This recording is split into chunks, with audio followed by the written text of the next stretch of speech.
So ang ipapakita ko naman sa inyo mga hunters ay ito ay remap ko sa aking area. So yan yung sa harapan natin, yan yung tinatawag na big boulder marker, and then maraming slash at saka may mga holes. Ayan siya. So may triangulation na holes, saka may hole pa sa gitna, then may malaking hole na kasya yung kamao. So by the way, double hole yan. So hole na may hole pa rin sa ilalim. So ibig sabihin may malaking deposito. And then yung mga slash na yan, yung pansinin natin na mabuti ha mga hunters. Yung marami yung guhit. So ang ibig sabihin yan ay ang deposit, kasi deposit marker yung mga holes. Ang deposit nasa daanan ng tubig or nasa dead creek.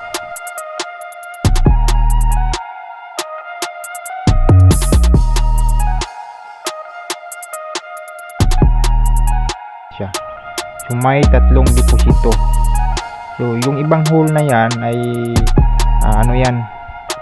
hindi ko na ipapakita sa inyo yung actual mapping dyan.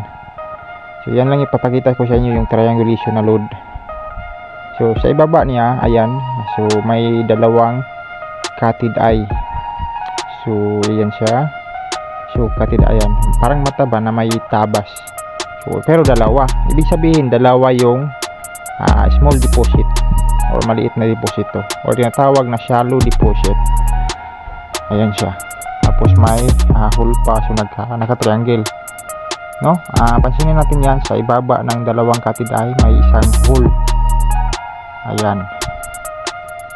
And then yung guhit ng cutted eye ay para siyang water element ba, ganyan, water element, para siyang alon.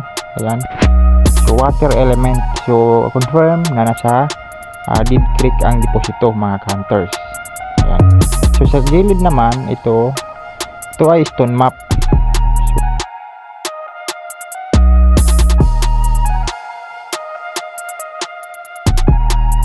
So, ang ibig sabihin ng dalawang slash ay creek or dead creek. Ayan siya. May tatlong hole yan, may naka-triangle na hole.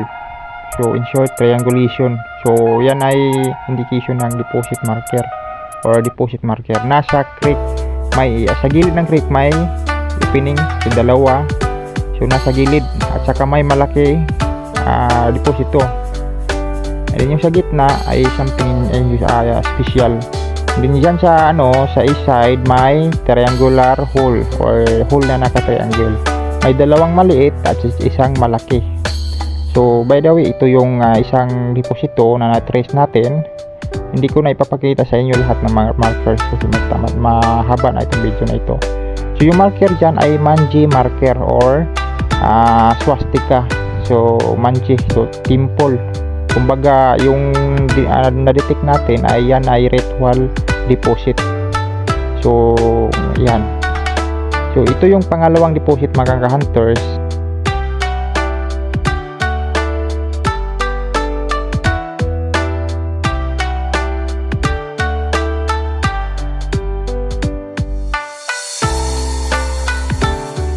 Yan yung isang deposito, yung dimension niya ay bilog pa rin.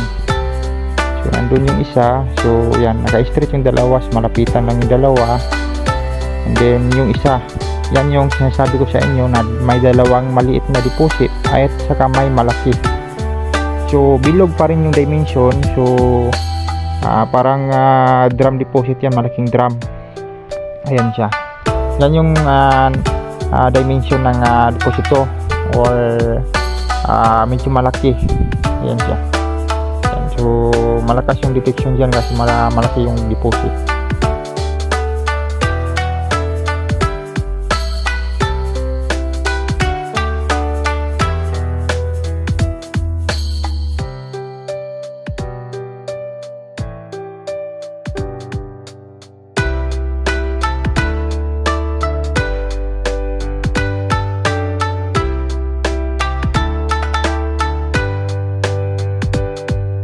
So and then dyan sa west side, kasi nasa east position tayo, may hole.